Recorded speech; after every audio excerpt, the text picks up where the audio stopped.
this video series, I'm going to discuss each of the HTTP response codes, what they are used for, and a small demonstration about how they can be triggered. I'll use a combination of Postman, Apache, Nginx, PHP, Node, curl, WireShark, and probably some custom tools to help demonstrate it. The group of codes in the range 100 to 199 are considered informational responses. These codes are different because instead of completing a request, they provide the client with information before the request is finished. There are only 3 of these informational codes that we'll look at in this video. The response code 100 is not a code that you're ever likely to find today, but it is part of the protocol and it is supported by the servers. Suppose we need to upload a file that is 5 megabytes in size. The client creates a post request, sets the length to 5 megabytes, and then attaches the raw data to the body of the HTTP request. The server will then respond with a 200 OK message if the upload was accepted. However, imagine that a file exceeding 1 megabyte is going to be rejected due to its size. The server will respond with some code only after the full message was transmitted. Now let's travel back in time to, say, 1996. A typical home internet connection was running 28.8 kilobits per second using a dial-up modem. A 5 megabyte file over that type of connection is going to consume around 30 minutes. If the message is going to be rejected due to the size, you'd only find out after the 30 minutes have passed, and chances are you were probably paying for each minute of the connection. To solve this problem, HTTP introduced the expect header, where the size is mentioned but the body is not attached. The server can respond immediately with a rejection without having to wait for the full data, or if it wants to accept the data, it can issue a 100 continue. The client then continues sending the rest of the data.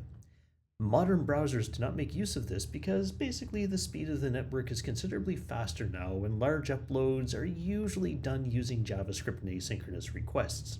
It just wasn't possible to demonstrate this in the browser directly. Even Postman wouldn't allow me to demonstrate this because when you say you're going to send some bytes, you actually need to send the bytes. However, I've got this small web client that allows me to attempt the upload with the size and the expected header without the body, and we can see that it actually does come back with a 100 continue. The HTTP response code 101 is most commonly used by a server to instruct the client to switch from the standard HTTP protocol to the WebSocket protocol. The client starts by requesting the route with a connection upgrade. When the server receives the request for an upgrade, it will send a 101 switching protocol, and all further communication now uses the WebSocket protocol instead of HTTP. The WebSocket message, of course, can originate from either the client or the server. To demonstrate this particular message, it was easiest to use the wscat program and capture the data using Packet Tracer. We are showing here only the HTTP and the WebSocket messages, and you can see the original request, the 101 response, and the WebSocket message originating from the server. The 103 EarlyHints response code was developed to solve one particular problem. When requesting a dynamically generated page from a web server, sometimes the creation of the page is very slow because of database lookups and other computations. The EarlyHints response was a mechanism that allowed the server to tell the browser to load other resources like CSS files and client-side JavaScript files while waiting for the actual page to be finished. When a client requests a page, the server can initially respond with a 103 response and provide links that the browser can download while waiting if it chooses to. Then when the actual page is ready, the 200 OK response will be sent back. This is the one time where a single request can generate 2 responses. Although the 103 is supposed to be supported by HTTP version 1.1, I was only able to get this to work under Apache using the HTTP2 module.